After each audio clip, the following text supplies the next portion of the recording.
Selcom, le numéro 1, c'est vous. Bonjour et bienvenue dans Football Factory. Au sommaire de cette édition, Bounassar signe à Marseille et Isiaga rejoint l'Ajaccio. Les deux joueurs seront dans cette émission. La lutte pour la première place en Ligue 1 est corsée. Le Oroya et l'AS Kaloum font du mano à mano. L'équipe kaloumiste semblait avoir obtenu les 3 points après des incidents à Kamsar. Nous reviendrons après la décision de la Fédération guinéenne de football qui reporte cette rencontre. Une décision que l'AS Kaloum respecte après avoir essayé d'obtenir les 3 points sur tapis vert. Également dans cette émission, la lutte pour le maintien avec des équipes emblématiques comme le Afia de Conakry qui luttent pour leur survie. 6 autres formations sont concernées par cette descente.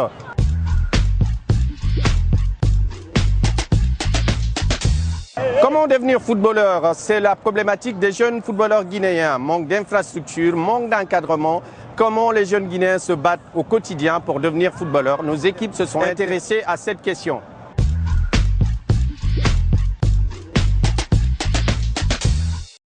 Ils sont des dizaines de jeunes qui viennent chaque jour s'entraîner sur ce terrain situé à Dixine. Leur rêve, devenir un jour des footballeurs professionnels. Dans ce groupe, Amadou Djoubaté et Sis Kamara, tous deux diplômés sans emploi. Passionnés du foot depuis leur jeune âge, ils ont décidé de continuer à rêver. Je suis là parce que j'ai fini mes études, il n'y a pas le boulot à faire. J'ai adopté le football pour que, au moins, de m'adapter pour ça, d'avoir au moins un avenir meilleur. Pour ne pas rester à la maison aussi, bras croisés, comme je joue pas mal au football, j'ai juste nécessaire de m'entraîner pour le moment jusqu'à avoir un issue favorable. L'ambition de devenir professionnel est grande chez la plupart de ces jeunes. Mais pour y arriver, il faut d'abord faire face à la pression des parents, très pessimistes quant à l'aboutissement de ce genre de rêve en Guinée. Donc j'ai dit à mes parents, franchement, je vais jouer au foot. Ils m'ont mobilisé pour que je puisse travailler et puis faire des séances. Mais j'ai refusé, je leur ai dit réellement et catégoriquement que c'est le football que je vais jouer. Privé de déjeuner parce qu'on est sur le chemin de délinquance. C'est pourquoi donc on ferme les yeux, tout ça là, on vient pour jouer au ballon. Donc ça va. Ces jeunes venus de plusieurs quartiers de Conakry s'entraînent sur un terrain poussiéreux. L'état du terrain n'est pourtant pas un problème, mais l'affluence oui. Pour mettre fin à des disputes et même des bagarres qui éclataient auparavant, ces jeunes ont décidé de s'organiser. L'équipe aussi est subdivisée en 3 groupes, équipe A, B et C. Donc l'équipe A prend le terrain pour un début juste pour 15 à 30 minutes. Après ça, l'équipe B aussi fait un jeu réduit. Soit l'équipe, oui, un jeu réduit et l'équipe C aussi est là à faire le tour en attendant qu'on ne sort. Si dans ce quartier, il existe un lieu spécifique destiné au football, dans d'autres, on n'en trouve pas. Les jeunes qui y vivent transforment alors les rues en terrain pour pouvoir jouer. Comme tous les jeunes Guinéens, on a tous envie de jouer partout, mais on n'a pas de terrain. Et comme il n'y a pas de terrain, ils se trouvent dans les rues, comme les rues spécifiquement qui ne sont pas les rues comme les autres au Niger. Donc il n'y a pas assez de véhicules qui passent ici. Donc, voilà. Les heures d'entraînement coïncident au moment où plusieurs Guinéens rejoignent leur domicile après une journée de travail. En fait, dès qu'un véhicule vient, il y a un arbitre qui est là, qui va souffler le temps mort, et puis on fait juste un arrêt momentané de jeu jusqu'à ce que le véhicule passe. Dès que le véhicule passe, on continue le jeu. Et si jamais un chauffeur arrivait à crever un ballon par exemple, il le paye au risque d'être confronté à la colère des jeunes. En Guinée-Conakry, ils sont des milliers de jeunes qui nourrissent l'ambition de faire carrière dans le football. Mais dans un pays où le sport est loin d'être une priorité, le rêve de ces milliers de jeunes se brise quand il ne se transforme pas tout simplement en cauchemar.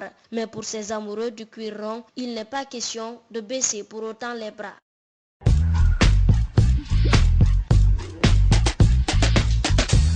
CI Kamsar AS Kaloum était prévu pour le 9 juillet dernier. Malheureusement, pour des raisons sécuritaires, le match n'a pas pu se jouer.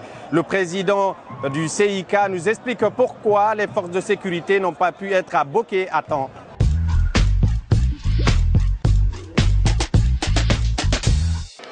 Nous sommes arrivés avant la police. La police est arrivée, vous l'avez vu tout de suite, elle vient de ressortir. Donc nous avons demandé à ce que le match soit joué. L'arbitre central a appelé les deux équipes qui ont pris les photos, ils sont serrés la main. Entre-temps, il a mis le ballon au centre. Nous avons tous été défavorablement surpris qu'il prenne le ballon et pour dire qu'il n'y a pas de sécurité, il a quitté. Donc, à chaud, voilà ce que je vais vous dire. Moi, je suis très déçu du comportement des arbitres. Je ne sais pas qui a été le commissaire du match, moi je ne l'ai pas vu. Mais tout ça, ça a été organisé par la Fédération Guinéenne. Je ne sais pas ce que je vais dire, mais les points, je ne les perdrai pas. Je ne les perdrai pas. On a tous vu, parce que vous étiez au stade avec moi, ils ont pris les ballons, ils sont partis ensemble. Nous, on s'est demandé qu'est-ce qui se passe. On se demande qu'est-ce qui se passe. Moi, je ne suis pas allé vers le commissaire que je ne connais même pas. Je ne l'ai pas vu. Donc, nous sommes venus. L'équipe est venue à 15h30 de Kamsar pour ici. De Kamsar pour ici. Ce n'était pas prévu. Que la police vienne après. Vous tous qui êtes là, vous avez vu la police. La police est venue après. Si les gens voulaient effectivement que le match, qu'il y ait le fair play, parce que ce que moi j'ai accepté, ils auraient pu attendre que la police soit là, massivement pour qu'on puisse jouer le match. Moi j'ai fait le fair play. J'aurais dit non, je ne joue pas à Boké. Le match doit se jouer à Kamsar, il fallait rejouer le match. Mais comme je l'ai dit, fraternellement, j'ai accepté qu'on vienne jouer le match ici. Et vous avez vu, nous sommes à la disposition de la Fédération Guinéenne de football. Nous attendons les réactions. Moi j'ai toujours tort quand je suis en face de la Fédération Guinéenne de football. J'ai toujours tort. Mais qu'à cela nous tienne, j'irai jusqu'au bout. Parce qu'il faudrait qu'on applique la loi. Qu'on applique la loi.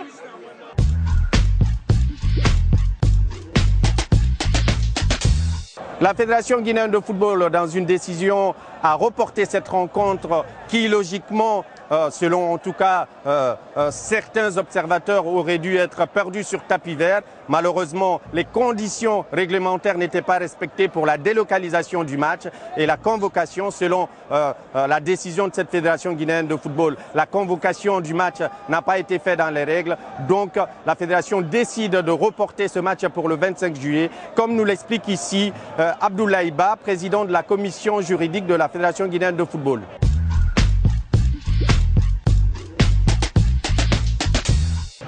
La décision a été pour nous très simple. Nous avons décidé de rejouer le match parce que les conditions pour la délocalisation de la rencontre n'ont pas été dans les normes. Vous savez, il est dit qu'en cas de force majeure, il est prévu que le match soit joué 24 heures avant. Malheureusement, les deux équipes se sont entendues pour déplacer le match de Kamsar à Boké. Vous savez que de Kamsar à Boké, ça fait 50 km minimum. Et la réunion technique ne s'est tenue qu'à 13 heures. Donc à 3 heures de l'heure prévue pour la rencontre. Donc 14 heures, 13 heures, 16 heures, on n'a que 3 heures. Et il est dit dans le règlement que les deux équipes doivent être au terrain 90 minutes avant le début de la rencontre. Donc 1h30 minutes. Les équipes sont arrivées au terrain à 30 minutes ou à 20 minutes du début de la rencontre. Donc non seulement il n'y avait pas eu la possibilité de réchauffement normal des équipes, du contrôle des licences, mais aussi du réchauffement même des arbitres. Parce qu'on ne peut pas en 15 minutes faire un réchauffement normal des équipes alors qu'il est prévu 90 minutes avant le début de la rencontre. Donc il y a eu des violations. Mais toutes ces violations avaient pour seul objectif que le match se joue. Mais malheureusement, malgré toutes ces violations, le match n'a pas pu encore eu lieu. Il y avait des possibilités peut-être de repousser l'heure du match pour que toutes les conditions soient requises pour que le match se joue. Malheureusement, en tant que président de la commission juridique, en même temps commissaire de la CAF, sachant bien dans quelles conditions une rencontre devrait se tenir, nous avons décidé que les conditions n'étaient pas requises pour que le match soit joué. Parce que la sécurité semblerait qui est venu en retard, a quitté Boké pour Kamsar et il fallait quitter Kamsar pour Boké. Donc le commissaire du match n'a pas pu gérer correctement les décisions, sinon à partir du moment où la réunion technique ne s'est pas tenue 24 heures avant ou avant 10 heures ou 11 heures, donc il était bien dit que les conditions n'étaient pas requises pour que le match se déroule. C'est pour ces raisons nous avons constaté des violations de statut, de championnat, le règlement du championnat, nous avons décidé de rejouer le match parce que le match devait se jouer le lendemain. Mais malheureusement, ils nous ont dit qu'ils ont tenu compte du calendrier, ils n'ont pas voulu qu'il y ait des modifications. Mais malheureusement, malgré tout cela, le match n'a pas pu se jouer. Comme les conditions n'étaient pas requises et qu'il y a eu violation du règlement du championnat, nous avons décidé de rejouer le match.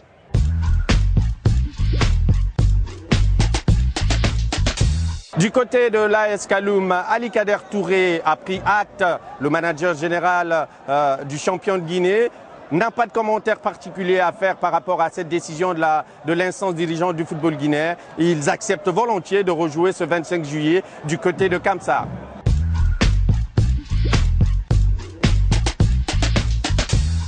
La décision de la fédération, je ne vais pas la commenter. On n'a pas pour habitude de commenter les décisions à l'AS Kaloum. On les applique, donc on les respecte. Et la fédération a pris cette décision-là en âme et conscience, au vu de tous les éléments à leur portée. Donc on ne va pas commenter ça. Bouna Sarr est nouveau transfige à l'Olympique de Marseille. Le joueur guinéen s'est engagé pour 5 ans. Dans cette interview, il revient sur ce nouveau challenge. Exactement, je pense que c'est le mot.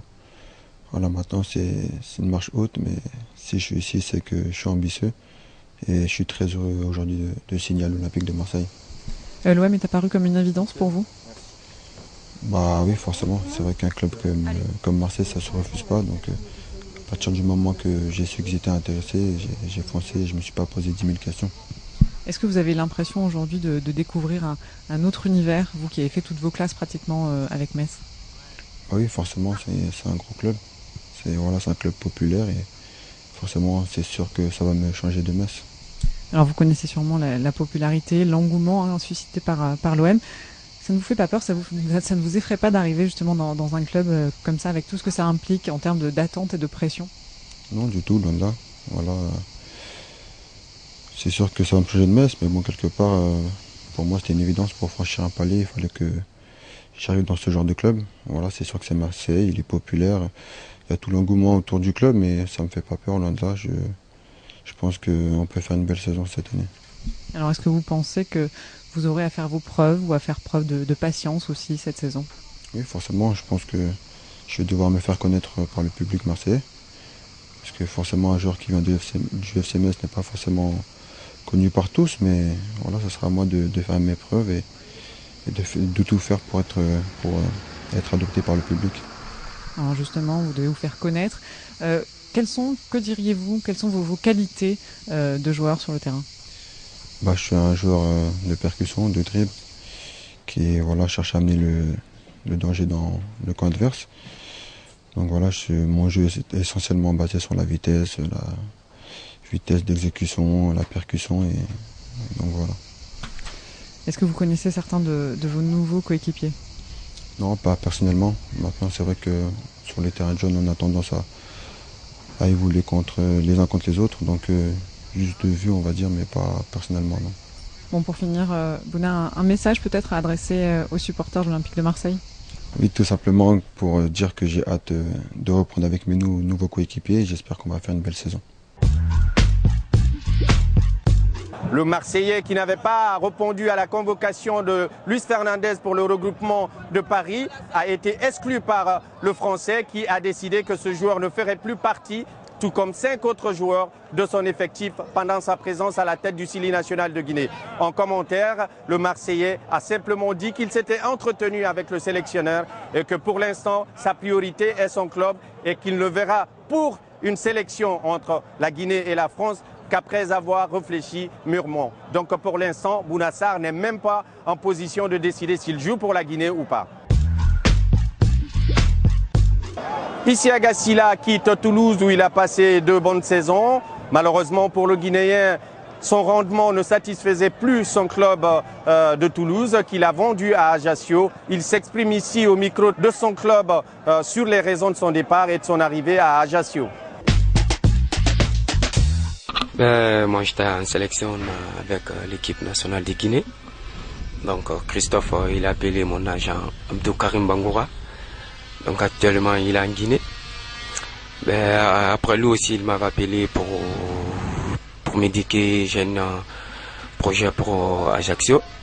Donc après j'ai un contact aussi en Turquie. Et voilà, donc Dieu m'a aidé pour venir à Ajaccio. Voilà, c'est ça. Ben voilà, parce que comme j'ai besoin de temps de jouer, ben voilà, j'étais à Toulouse, ben voilà.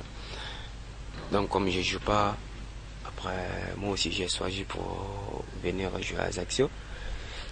Ben, ils m'ont demandé pour aller en Turquie, ben voilà, j'ai pas envie d'aller là-bas parce que je suis trop jeune d'abord, ben voilà. Donc c'est pour cela moi aussi j'avais choisi pour venir jouer ici. Si je ne me trompe pas, ça fait 4 ou 5 jours que je suis là. Donc je me suis attendu bien avec le groupe, donc ça se passe bien. Donc ils m'ont bien accueilli. Donc ça reste moi maintenant de m'adopter avec le groupe. Mais voilà, c'est une bonne groupe. Donc dans le vestiaire, il y a une bonne ambiance. Et voilà, c'est tout ça. Le groupe, il faut qu'on donne un fond pour qu'on se donne la main, ben voilà, pour s'intégrer vite fait. Parce que, non, même si c'est pas facile, ben voilà, mais il faut qu'on se donne la main pour s'intégrer. Ça va pas être facile, ben voilà, comme on vient de monter, donc ça va pas être facile. Ben il faut qu'on parte d'abord avec le stage pour préparer très bien, mentalement aussi. Ben voilà, comme c'est le Ligue 1, Ligue 1 et Ligue 2, donc c'est pas pareil. Donc il faut qu'on se prépare mentalement, ben voilà, pour faire une belle saison cette année. Pour moi, c'est pour m'adopter vite avec l'équipe. Donc comme je connais pas trop l'équipe, donc c'est pour vite m'adopter avec l'équipe. Mais voilà, deuxièmement, pour tout le monde, c'est ben voilà, c'est pour maintenir. Donc même si ça va pas être facile, mais il faut qu'on donne au fond pour mouiller le maillot, ben voilà, pour qu'on se maintienne cette année aussi. Le Afia de Conakry se bat pour sa survie. Ce soir, ils étaient face à l'AS Kaloum, champion de Guinée en titre qui fait la course au titre avec le Orea Athletic Club de Conakry. Ce soir, 0 but partout. Les moments forts dans cette émission.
Après un match où personne n'est véritablement satisfait, nous avons la réaction de Mandjou Diallo, l'entraîneur du Afia de Conakry. Malgré ce match nul, tire quand même des conclusions par rapport à la lutte pour le maintien. Il prend un point important de notre point de vue. Il faut reconnaître que les enfants n'ont pas très mal joué, ils ont fait quand même un bon match. On a été bien en place de la première temps jusqu'à la fin des 90 minutes. Mais bon, les deux occasions qui se présentent à nous face au gardien de but, on n'a pas été quand même lucide. Sinon, regardez quand même la dernière occasion et face au gardien de but, il s'est laissé tomber par l'adversaire derrière et pensant que l'arbitre allait siffler le pénalty pour lui. Mais bon, comme vous l'avez si bien dit, un point pris, c'est pas mauvais, mais tout est-il que vraiment la position est mauvaise. Donc il faut aller chercher des points, surtout qu'on aura la prochaine journée, on va aller jouer à Kindia. Et après, nous recevons FC Séquence. Après la dernière journée, on joue contre le Orea. Moi, je pense bien qu'un point pris, c'est pas mauvais. Franchement, on voulait vraiment prendre les 3 points cet après-midi. Vous-même, vous l'avez vu, par exemple, les 90 minutes, on n'a pas été trop inquiété par l'adversaire. Mais bon, je pense bien qu'on va essayer quand même de se maintenir et puis avoir éventuellement l'année prochaine ce qu'il y a le lieu de faire. Pour le Brésilien Antonio Dima de Kaloum, ce match n'a pas souri à sa formation. Également, il réagit à nos micros. aujourd'hui, l'équipe n'était pas à l'aise pour jouer le match. Mais le football, c'est comme ça. C'est pas toujours que vous êtes bien dans le match, mais comme ça, okay, le résultat, je pense que Rafi a bien joué et c'est le problème pour notre équipe aujourd'hui. Donc on n'est pas à pointe de pied, donc j'espère qu'on doit changer encore beaucoup de choses parce que c'est le travail, c'est le début du travail. Mais je ne suis pas totalement déçu avec ça. J'espère qu'on peut changer beaucoup de choses. Nous allons recevoir sur ce plateau Alpha Baldé du site 100% Foot. Avec lui, nous allons revenir sur la nouvelle signature, la signature récente de Bouna Sarr à l'Olympique de Marseille, mais également du transfert de Isiaga Sylla du côté d'Ajaccio. Deux joueurs, deux internationaux entre guillemets guinéens, puisque Isiaga Sylla honore des sélections et que Bouna Sarr est potentiellement sélectionnable si Luis Fernandez revient dessus. Alpha, bonne arrivée. Merci. Puisque tu es basé du côté de Paris et tu es consultant également pour RFI, pour l'émission Radio Foot International. Dis-nous, est-ce que Bouna, c'est un challenge ou c'est un peu haut pour lui? Un peu haut pour lui, la situation dans laquelle se trouve Marseille aujourd'hui, j'ai pas l'impression. Parce qu'aujourd'hui, c'est un club quand même qu'il faut dire qui a vendu et son meilleur buteur, André-Pierre Gignac, et son meilleur passeur, Dimitri Payet, et son second meilleur passeur qui est André Taillou. Ce qui veut dire tout simplement que le club a revu à la baisse ses ambitions et aller chercher Bouna Sarr, ça a été ma première réaction. C'est dans ce transfert, on ne sait pas ce qu'il faut mettre en avant. Est-ce que c'est la qualité du joueur ou est-ce que c'est la dégringolade au niveau des objectifs et de l'ambition de l'Olympique de Marseille? Voilà, la question elle est difficile à répondre. Aujourd'hui, Bouna, c'est quand même quelqu'un qui est très apprécié dans le championnat français, qui est très technique, qui a un volume de jeu niveau offensif et qui sait jouer à beaucoup de postes, qui pourrait quand même apporter quelque chose à l'Olympique de Marseille, parce que la saison dernière, il les a quand même manqué quelques touches de finition en attaque. Pourquoi pas maintenant se baser sur Bouna Sarr pour un club comme l'Olympique de Marseille? C'est sûr que c'est quand même un petit peu aller pêcher dans le désert. Oui, mais pour lui personnellement, est-ce qu'il a des chances? Est-ce qu'il se dit que, bon, de toute façon, même si je ne suis pas titulaire à Marseille, c'est quand même Marseille. C'est pour ça, parce qu'on sait qu'il avait beaucoup d'autres touches. Oui, carrément. C'est pour un joueur comme Bouna, qui vient de Ligue 2, qui vient de Metz, qui a joué cette saison avec son club, qui malheureusement repart. C'est forcément un tremplin, l'Olympique de Marseille. Hein, ça permet d'exploser. C'est un petit peu comme Thauvin, hein, lorsqu'il était à Bastia, il a signé à Lille. Ensuite, Marseille s'est présenté. Il n'a pas hésité, il a bondi sur l'occasion. Vous savez, l'Olympique de Marseille, si ce n'est le club le plus supporté de France, c'est en tout cas l'un des clubs les plus supportés et les plus aimés. Oui. Et c'est un club également qui draine beaucoup de foule derrière et qui a beaucoup de recruteurs dans ce club. Aujourd'hui, vous avez Marcelo Bielsa, qui est entraîneur de ce club, qui l'a voulu personnellement, ce qui veut dire quelque chose parce que c'est un entraîneur qui est très, très, très apprécié dans l'Hexagone, mais également dans son pays. C'est un fin connaisseur du football, même si ça apporte à débat lorsque vous jugez les dispositifs tactiques de monsieur Bielsa que vous voyez. Non, mais personnellement, pour Bouna, c'est forcément un échelon de gravi. Ensuite, ce sera à lui de montrer qu'il a les épaules pour porter l'Olympique de Marseille sur ses épaules et pour essayer, pourquoi pas, d'imiter André Taillou. Et on sait la suite, c'est un peu partir vers l'Angleterre ou essayer d'aller un petit peu plus loin. On sait que Bouna avait déclaré à Guinée Foot qu'il avait l'intention de rejoindre le Sili national bien avant la CAN. Il a été convoqué par Dussuyer. Il n'est pas venu parce qu'il estimait qu'il avait à finir la saison avec son club. Il a été récemment convoqué par Luis Fernandez. Il n'a pas répondu à la convocation. Est-ce qu'il est véritablement intéressé par la Guinée? Puisque là, il dit qu'il hésite entre la France et la Guinée. C'est qu'il est un peu gros quand même après avoir déclaré qu'il avait l'intention de jouer pour la Guinée. Écoutez, pour Bouna, le discours il n'a jamais changé. D'après son entourage que j'ai la chance d'avoir quelques temps et quelques fois en ligne ou dans des discussions assez sommaires que nous avons. Bouna, récemment, je ne sais pas si vous avez été sur le site, j'en profite pour faire la publicité 100%foot.net, une réaction de Bouna Sarr sur les propos de Luis Fernandez qui avait promis à tout le monde que Bouna lui avait certifié qu'il allait répondre à une sélection en équipe nationale de Guinée. Alors Bouna l'a totalement contredit sur les ondes de RMC également en disant que il n'a jamais dit à Luis Fernandez qu'il répondrait présent à une liste de Luis Fernandez contre le Swaziland ou contre le Tchad. Il a été très étonné. Il n'a jamais fermé la porte à une sélection. Tout à fait, il le reconnaît, il n'arrête pas de le dire. Il a dit en fin de saison pourquoi il n'est pas venu. Il était un petit peu miné par certaines blessures. blessure. Et ensuite, vous savez, lorsque vous avez quelques petites blessures au début, c'est un petit peu délicat de continuer de s'appuyer là-dessus lorsque vous n'êtes pas une vedette de votre club. Parce que Bouna Sarr est un instant de départ, c'est pas aujourd'hui qu'il a eu des velléités d'envie de bouger et qu'il a eu des offres d'ailleurs. Ce qui veut dire tout simplement qu'il a privilégié l'aspect santé pour ne pas être retourné bloqué au dernier moment, comme ce fut le cas pour le joueur ivoirien, le défenseur récemment à Lille, où il a été bloqué lors de la visite médicale à cause de son genou. Et vous imaginez si Bouna avait été blessé lors de la visite médicale à l'OM, ce que ça aurait causé pour le joueur, parce que forcément pour un joueur qui quitte Metz pour aller à l'Olympique de Marseille, lorsque vous êtes recalé lors de la visite médicale, c'est quand même un gros coup sur la tête pour la suite de la carrière. Mais là actuellement, il dit qu'il n'a pas pris de décision concernant la Guinée. Ça veut dire qu'il peut ne pas jouer pour la Guinée aussi. Tout à fait, c'est une hypothèse comme une autre, tout comme il peut jouer pour la Guinée. Moi je pense que lui, au lieu d'utiliser les médias pour essayer d'instrumentaliser un petit peu ce qui se passe dans cette équipe en ce moment, en disant que certains sont venus parce qu'ils aiment le maillot, c'est des patriotes. Moi j'ai un petit peu l'impression que c'est des discours populistes. Au fait, je suis désolé de dire cela, mais j'ai l'impression qu'on utilise un petit peu, on surfe un petit peu sur cette vague de patriotisme qui anime beaucoup le Guinéen, c'est-à-dire que ceux-là ils aiment le maillot, les autres ils sont restés chez eux bien au chaud, ils veulent pas venir. Non, surtout que vous avez un joueur Bouna Sarr qui vous contredit, vous avez Ibrahim Traoré qui vous contredit, vous avez Razagui qui vous contredit. À un moment donné, il faut vous regarder un petit peu dans la glace, il faut vous remettre en cause. On sait que lui, c'est pas quelqu'un de très fin en communication. Il dit ce qu'il pense et des fois il essaie de il est un peu trash. Il est un peu trash. Il va un petit peu, il traîne sur le vif et sur le coup, il essaie de dire tout ce qu'il pense. Non, moi je pense que lorsqu'on gère une équipe, c'est pas comme on gère une émission de radio. Il faut essayer un petit peu d'être psychologue. Il faut essayer d'être aussi au-delà de la psychologie. Il faut essayer d'amener le joueur à aimer cette équipe nationale qu'il va découvrir, parce qu'une chose n'est pas facile. C'est lorsque vous venez dans des sélections africaines, vous avez énormément de défis à relever. Et vous savez, que ce soit au niveau des infrastructures, que ce soit au niveau des déplacements, que ce soit au niveau de la gestion humaine, que ce soit au niveau psychologique, il y a beaucoup de choses qui manquent. Et lorsque vous parlez à ces joueurs-là qui, même aux entraînements, il y a du professionnalisme à 100%, ils sont un petit peu perdus dans la tête. Et le mec, il va y croire jusqu'au bout qu'il veut jouer pour l'équipe de France, même si ça va être très compliqué. Mais je pense que c'est à lui, c'est à tout l'encadrement de l'équipe de Guinée d'aller vers lui, de l'expliquer le projet du Sili national, de lui dire ce qu'il va réellement trouver ici. Parce que le problème, il est là. Lorsque nous allons chercher les binationaux, nous essayons un petit peu d'embellir la chose. Nous essayons de faire passer la Guinée pour un véritable grand pays de football. Et que lorsque les mecs viennent ici, ils découvrent tout à fait tout le contraire et ils sont totalement déçus. Voilà, on a vu un petit peu le cas de Kevin qui se plaignait beaucoup. On voit les cas d'Ibou qui se plaignent beaucoup.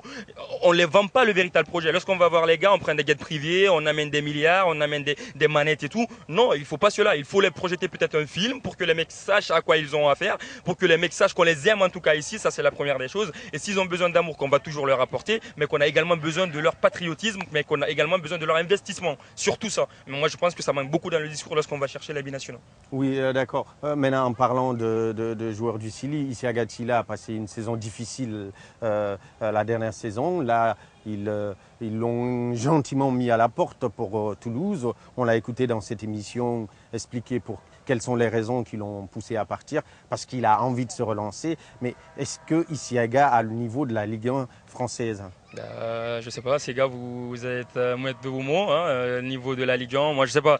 Honnêtement, le petit, lorsqu'il était venu à Toulouse, tous les mots doux d'Alain Casanova lui accompagnaient. Serge Aurier, qui est aujourd'hui du côté du PSG, n'arrêtait pas d'être flatteur à son niveau. Tous ses coéquipiers. Moi, j'ai eu la chance cette saison de parler avec beaucoup de dirigeants de Toulouse qui attendaient beaucoup d'Isiaga Tchila, qui pensaient là tenir l'un des futurs meilleurs latérales du TFC. Mais très malheureusement, l'aventure a tourné court. On a vu que la saison dernière, il a eu pas mal de petits pépins physiques, il a eu pas mal de petits problèmes personnels dans sa vie privée, dans sa vie familiale. Tout cela n'a pas aidé. Malheureusement, ils sont peut-être pas très bien entourés. C'est ça aussi le problème. Lorsque vous êtes au haut niveau, vous avez besoin d'être vraiment entouré. On a vu ce qui se passe avec Cavani, qui est quand même un excellent champion, un très grand champion par rapport à Isiaga Tchila, qui mais facilement a dérapé lorsque sa vie privée, sa vie familiale ont été un petit peu entachées. Ils ont été un petit peu mis à mal. Donc voilà, et ces jeunes-là ont besoin d'être encadrés. Moi, je parle régulièrement avec nos binationaux qui sont là-bas, qui sont très jeunes. Isiaga, je l'ai eu plusieurs fois au téléphone lorsqu'il venait d'arriver et même récemment au téléphone. Mais ils ont vraiment besoin d'être encadrés. Ils ont vraiment besoin qu'il y ait des gens autour d'eux. Et pour le niveau, moi je pense qu'il a bien fait d'aller se relancer. Les raisons sont connues. Lorsqu'il quitte le TFC, c'est pas parce qu'il a envie de quitter le TFC, c'est tout simplement parce que le TFC a envie qu'il quitte. Lorsque Dominique Caribagé vient, Alain Casanova qui était là-bas avant, l'aimait beaucoup, le connaissait bien. C'est lui qui l'a suivi lorsqu'il était avec les CFA. C'est lui qui l'a fait monter en équipe première régulièrement. Et Alain Casanova a accepté de le caresser dans le sens du poil pour qu'il reste avec le groupe. Mais lorsque Dominique Caribagé est venu, qui est un ancien du TFC, qui regardait les matchs, il a tout simplement dit qu'il n'avait pas le niveau et qu'il voulait s'en débarrasser en coulisses. C'est ce qui se disait. Voilà. Et et finalement ils ont réussi à le faire atterrir du côté du Gazélec. C'est un club promu en Ligue 1. Espérons qu'il puisse avoir la place, mais très malheureusement, espérons qu'il puisse confirmer cela dans la durée. C'est ça le problème. Voilà. On l'a vu avec Toulouse, il a fait avec sa première année a été parfaite, on peut le dire. C'est ça qu'on a avec nos Guinéens. C'est l'enchaînement. C'est l'enchaînement, c'est le haut niveau. C'est un problème. Est-ce que ça ne vient pas d'ici? Vous avez vu ce match-là tout à l'heure, le championnat guinéen. C'est vrai qu'on parle beaucoup, il y a un peu d'engouement, mais en réalité, en termes d'intensité, de production, c'est quand même assez faible. Ouais, mais vous savez, moi je peux dire qu'ici, par exemple, ils n'ont par exemple pas beaucoup de temps d'entraînement à faire ici. Par exemple, il n'y a qu'une seule pelouse pour pratiquement tous les clubs de Ligue 1, ce qui est lamentable, ce qu'il faut pointer du doigt et qu'on arrête de nous rabâcher que le football guinéen évolue. Lorsque tous les clubs s'entraînent sur une seule pelouse et qu'ils sont obligés de se lever pratiquement à 6h du mat ou 7h. Les entraînements commencent effectivement à 6h. Voilà, donc moi j'ai cette information, j'ai pu l'avoir grâce à votre émission. C'est ce qui est lamentable pour la Ligue 1. Ça déjà, on va faire une parenthèse là-dessus parce qu'on ne va pas s'éterniser à détailler cela pour nos téléspectateurs. Mais ce qui est sûr, ces gars, c'est que ici, moi je me dis que les mecs, les joueurs, ils n'ont pas assez de temps de jeu, ils n'ont pas assez de temps d'entraînement dans les jambes, donc ils ne sont pas assez costauds. Mais là-bas, une fois que vous êtes là-bas, ces gars, vous avez pratiquement 2 entraînements par jour, vous avez 2 séances d'entraînement par jour. Il n'y a pas la préformation en Guinée. Voilà, on n'est pas préparé à être professionnel, donc on lâche à un moment donné. À un moment donné, il y a des problèmes. Et ce qui est sûr également, c'est la vie extrasportive, ces gars Gallo. Moi, j'ai eu la chance de mener quelques enquêtes sur les vies de nos internationaux guinéens ou à l'étranger. C'est lamentable. Je ne peux pas tout exposer ici. On n'a pas les images, on n'a pas la véracité des dossiers, mais c'est très lamentable. Maintenant, on va parler du championnat guinéen. On sait que l'AS Kaloum et le Roya sont les 2 mastodontes de ce championnat, même si le Afia avait fait long feu, on avait annoncé une grosse équipe. Mais bon, on voit ce que ça donne, ils sont en train de se battre pour se maintenir. Déjà, vous avez vu l'AS Kaloum jouer, je pense que vous avez vu le Classico à la télé, puisque vous étiez du côté de Paris. Quelle est votre impression sur ce championnat? Est-ce que les 2 formations-là sont largement supérieures ou est-ce que, voilà, pour vous, ça reste encore pour qu'elles évoluent? Largement supérieures, je ne pense pas, mais en tout cas, les 2 formations les moins nécessaires pour essayer de créer la différence avec les autres qui ne l'ont pas, c'est-à-dire au niveau des joueurs sûrs comme Auréa Athletic Club, l'apport positif et non négligeable d'Okanse Mandela, la première saison de Dipita, au Afia et à l'AS Kaloum nous avons Kabongo, nous avons Agoufa. Voilà, vous avez en tout cas des joueurs qui peuvent apporter leur touche particulière qui viennent de l'étranger. Ça va forcément les aider par rapport aux clubs qui sont de Conakry ou des clubs qui n'ont pas assez de moyens qui sont là. Ensuite, le niveau, moi je suis très déçu dans l'ensemble. Après, je ne m'attendais pas non plus à quelque chose d'extraordinaire, mais honnêtement, dans le jeu, ça manque beaucoup. Ça manque beaucoup de combinaisons. J'ai l'impression. Enfin, après, c'est ce que je disais tout à l'heure. Peut-être que c'est lié. Les gars n'ont pas assez de séances d'entraînement dans les jambes. Donc, forcément, ça essaie de tricher. Ça tombe beaucoup dans le match. Et pour des blessures qui ne sont pas véritables, parce que les mecs rentrent 2-3 minutes, 30 secondes après, ils essaient de boire de l'eau. Ils essaient de dégager. Parce que lorsque vous dégagez, vous ne carburez pas. Vous n'allez pas chercher le ballon. Ça ne joue pas par terre. Après, l'aire de jeu n'aide pas trop non plus. Mais ça ne propose pas de jeu. Alors que moi, on me rabâche à longueur de temps que le footballeur guinéen est très technique. J'ai très malheureusement pas vu depuis que je suis venu, j'ai assisté à 3 matchs, j'ai très malheureusement pas vu plus de 2 contre 1 tentés. Aujourd'hui j'ai vu Jean Moustet qui a été excellent dans ses prises de balles et lorsqu'il essaie d'éliminer des adversaires. Mais à part cela, 1 contre 1 tenté, un attaquant et un défenseur, je ne l'ai pas vu. Alors que moi je m'attendais à ce que le footballeur guinéen me confirme qu'il est très technique, parce que c'est ce qu'on n'arrête pas de nous dire.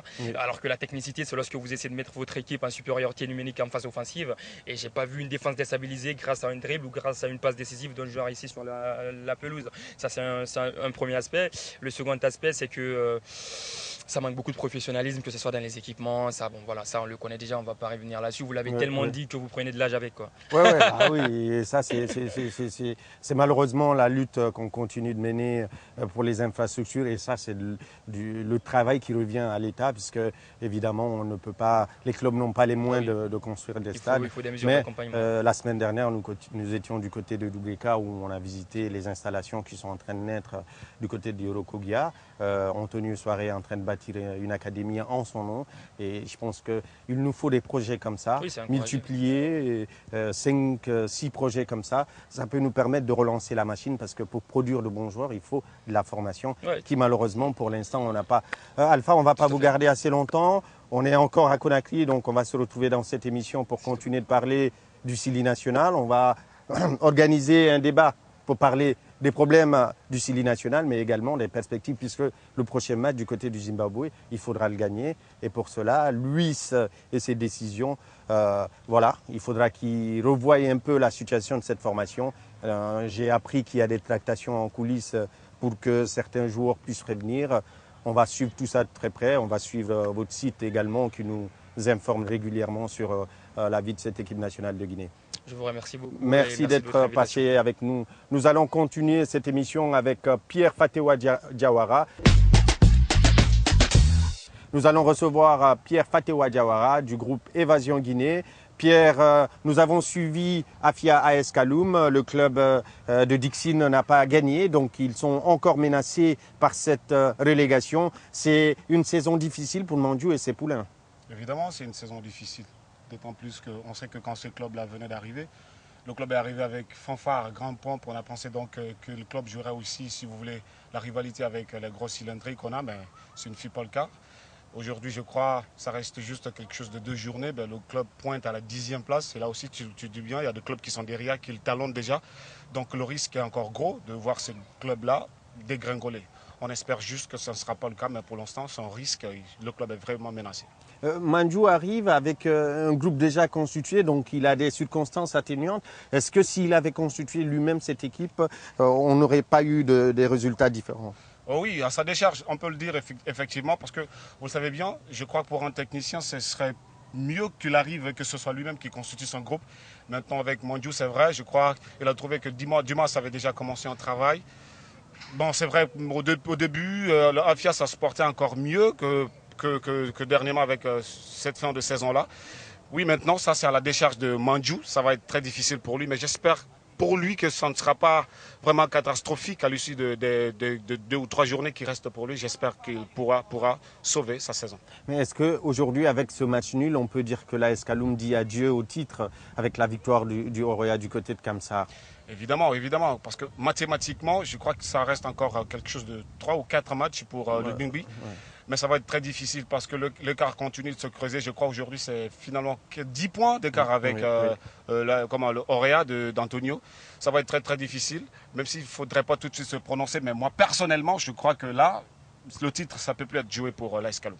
L'AS Kaloum qui devait jouer le 9 contre le CIK, un match qui, pour des raisons d'intempéries, n'a pas pu se jouer à Kamsar. Les 2 clubs ont décidé de délocaliser le match à Bokeh. Et pour des raisons de disponibilité de la sécurité de la Croix-Rouge, l'arbitre et le commissaire n'ont pas fait jouer le match.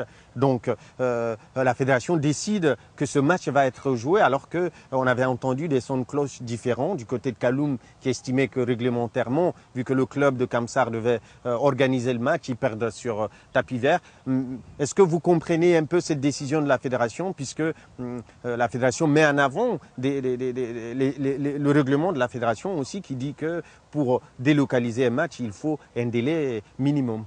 Oui, moi je comprends cette décision, d'autant plus que le CIK a accepté, si vous voulez, a fait preuve de bonne foi, parce que imaginez-vous, c'est à la demande de l'ASK, le club de Mathura a décidé donc de localiser le match à Bokeh, alors à quelques heures du coup d'envoi, et donc ça a été très difficile de pouvoir déplacer toute la logistique, l'équipe, et voilà tout le protocole qu'il y a autour, et finalement on constate effectivement qu'il n'y avait pas la sécurité là. Moi je comprends que c'est normalement, l'AS Kaloum, maintenant pour des raisons, si vous voulez, de calcul mathématique, pour toujours se lancer dans la course au titre, avait voulu effectivement que cette décision soit comme tranche en sa faveur. Mais là, moi, je salue surtout la décision de la fédération à un moment donné qui s'est montrée aussi très responsable. Parce que tout le monde a déploré ce qui s'est passé. Parce qu'à un moment donné, on a taxé aussi l'AS Kaloum de mauvaise foi. Parce qu'imaginez-vous, il y a cas de force majeure. Vous demandez à ce que le match... Mais Pierre, le football, ce n'est pas une question de bonne foi ou de mauvaise foi, c'est le règlement qu'on met en avant. La fédération prend une décision sur le règlement, l'AS Kaloum s'appuyait sur une partie du règlement. L'un dans l'autre, la décision, elle est là. Oui, elle contente tout le monde, puisque l'AS Kaloum, par son manager général, ne conteste pas cette décision. Oui, je crois qu'ils ont fait l'amour. Hein. Ils ont fait l'amour, même s'ils ne l'ont pas dit de façon officiel, mais ils ont fait la moue. Nous, on sait ce qui s'est passé un peu derrière. C'est un peu embêtant. Voilà, c'est embêtant. Ça leur remet un match encore après. Évidemment. Je crois que si la décision avait tranché en leur faveur, ben, ça aurait été tout simplement de la joie. Mais ce ne fut pas le cas. Il faut saluer juste la décision de la fédération. Encore une fois, Kaloum devra encore s'accrocher et aller chercher une victoire du côté de Zérékoré pour la Coupe nationale, puisque cette compétition est qualificative pour une compétition africaine. Disons, c'est la seule possibilité qui reste aujourd'hui pour le Bingui. On espère qu'elle pourra le faire parce qu'à un moment donné, on voudrait aussi voir des équipes qui soient capables aussi de nous représenter sur le continent. Et il faut oser le dire en ce moment-là, je crois que c'est l'AS Kaloum, c'est le Orea et peut-être le Afia qui peuvent jouer, si vous voulez, ces figures-là. Donc on espère que l'association sportive de Kaloum pourra bien trouver le ticket de l'autre côté-là. D'autant plus que le championnat aujourd'hui, ça semble déjà perdu. Merci Pierre Fatewa Diawara. Nous allons nous retrouver assez régulièrement dans cette émission puisque vous rejoignez le groupe. On va travailler sur Football Factory TV, mais également vous êtes dans le crew pour l'émission radio, je vous le rappelle, qui passe tous les lundis à partir de 12h30 sur votre radio préférée. Également à 21h sur d'autres radios qui diffusent cette émission en soirée. Merci d'être passé avec nous. C'était Football Factory qui, dans son menu, vous a proposé un peu de tout, du Sili national avec les interviews de Bouna Sarr et de Isiaga Silla, mais également le championnat national de football avec le cas litigé du match CI Kamsar AS Kaloum, mais également le match nul entre le Afia et le champion de Guinée en titre, l'AS Kaloum, que nous avons vécu au stade du 28 septembre. Merci de nous avoir suivis. Restez connectés sur vos chaînes. À très bientôt.